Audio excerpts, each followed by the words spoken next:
waan ku salaamay meel walba aad dunida ka joogtid waa saaxiibkaaga shaahid marna walaalkaaga ah maanta waxaan rabaa qodob aad muhiim u ah inaan kula wadaago qodobkaasi oo ah sidee la isku caatay karaa badanaa waxa aynu isweydiinaa sidee la isku caatay karaa jawaabta noo soo baxda waxay tahay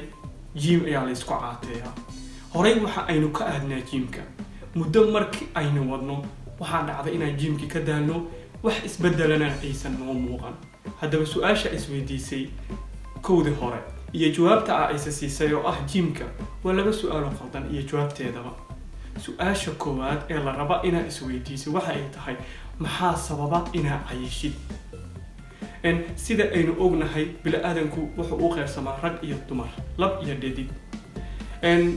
lab iyo dhadiguna waxa ay kala leeyihiin hormoono kala duwan ee jirkeeda ay soo sii daayaan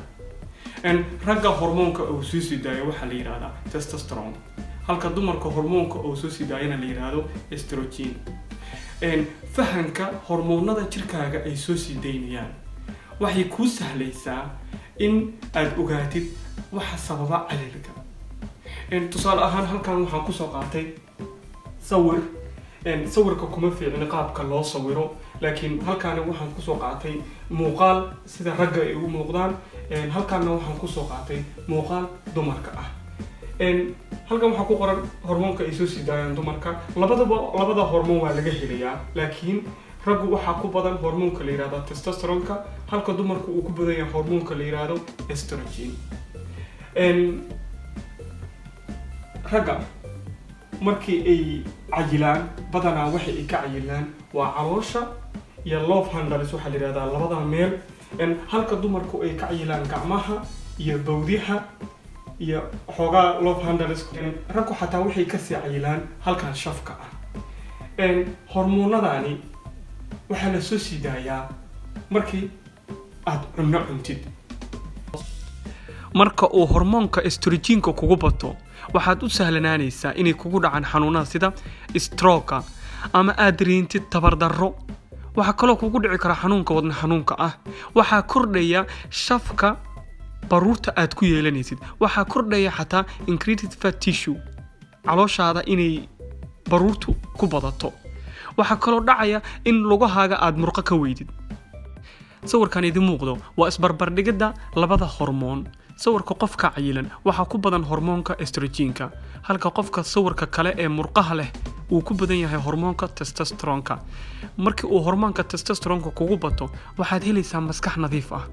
waxaad helaysaa kalsooni waxaad helaysaa farxad badan waxaad helaysaa in murqahaagu ay bataan waxaad helaysaa in wadnahaaga caafimaadkiisa uu kor u kaco badanaa Soomaali haddaynu nahnay waxa aynu cunnaa sida aan cunnada usoo barannay cunnadu waxay u qaybsantaa qaybo kala duwan vitamins minerals iyo protein carbohydrate iyo dux laakiin haddii aynu Soomaali nahnay badanaa cunnada waxaynu ka cunnaa laba nooc kaliya duxda iyo carbohydrate-ka subaxii marka aan soo cunno waxaynu cunnaa canjeero qadadii marka aynu soo kacno waxa aynu cunnaa bariis ama pasta habeenkii waxa laga yaabaa hamburger inaan cunno iyo waxyaabaha kale cunooyinka kale oo dhan oo ay ku badan tahay fatiska laba nooc marka cunnada ka cuntid waxa imaanaysa in hormoonada la soo sii deynayo jirkaaga hadda ragga haddii hormoonkaani testosteronka uu hoos u dhaco waxa imaanaysa inay aad u cayilaan haddii dumarku hormoonka estrogenka uu ku batana waxa imaanaysa xitaa xanuunada ku dhaca dumarka ee qaasku ah inay la dhibtoodaan waana sababta keenta in aad loo cayilo sidee uga badbaadi kartaa inaad cayishid jawaabta ay sii jirto waxay ahayd inaad gym aadid gymka markaa aadid muddo aawadid waxaa laga yaabaa wax isbedela in aysan kaa muuqanin sida ugu fudud ee aad uga badbaadi karta cayilka horta inta aanan u gelin qodobkaasi gymku waxa uu ka qayb qaataa inaad caatowdid 30% 70 kale waxaa ka qayb qaataa cunnada aad cunaysid nafaqadeeda cunnadu sidii aan hore usoo sheegaba waxay leedahay fitamiino iyo borotiino iyo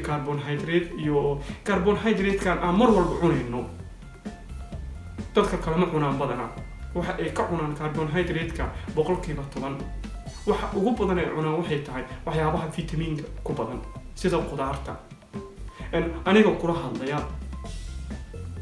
markayga hore intaan waa ka cayinaa, laakiin isbeddel aan ku sameeyey cunnada aan cunayo waxaa ii sahlanaatay miisaanka ahaa miisaanka inaan dhimo. waxaan kula tali lahaa cunnada aad cunaysid ka fikir. cunnada halka nooc ee aad cunaysid ee aad maalin walba halka nooc ka cunaysid waxay kuu sahlaysaa inaad ku sii cayishid. cunnada ugu fudud ee aad cuni kartid waxay tahay qudaarta. qudaarta ayaa laba u kala qaadnaa, qudaar macaan iyo qudaar la karsado. subaxii aniga markaan soo tooso xilliga aan ku jiray inaan iscaateeyo waxaan cuni jiray sawir ahaanna waan kuu tusi doonaa waxa la yidhaahda oats. subax markaad soo toostid markaa oats caanana aad ku darsatid ilaa muddo 4 saacadood ama 5 saacadood wax gaajaa ma dareemaysid. calooshaadina fuul bay ku ahaanaysaa, jirkaaguna xeertii ama baruurtii awal ku jirta jirkaaga ayay lasii isticmaalayaa. xilliga qadada marka la gaaro waxaa cuni jira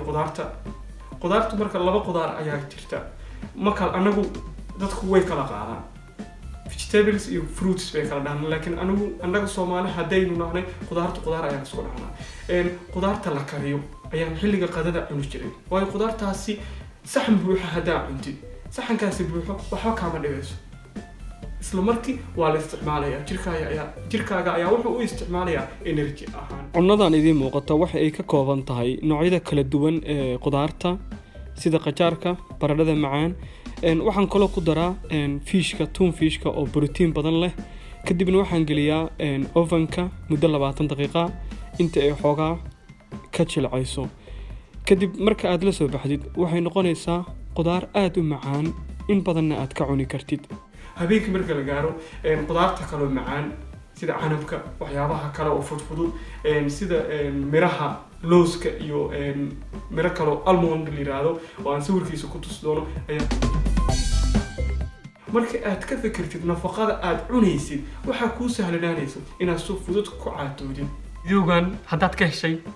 asxaabtaada la wadaag. haddii aad igu cusub tahay waxaan si naxariis la kaaga codsanayaa inaad subscribe ii saartid. wixii fikirkaaga ah commentiga waad igula wadaagi kartaa saaxiibkaaga ama walaalkaaga nolosha Shaahid Baysani.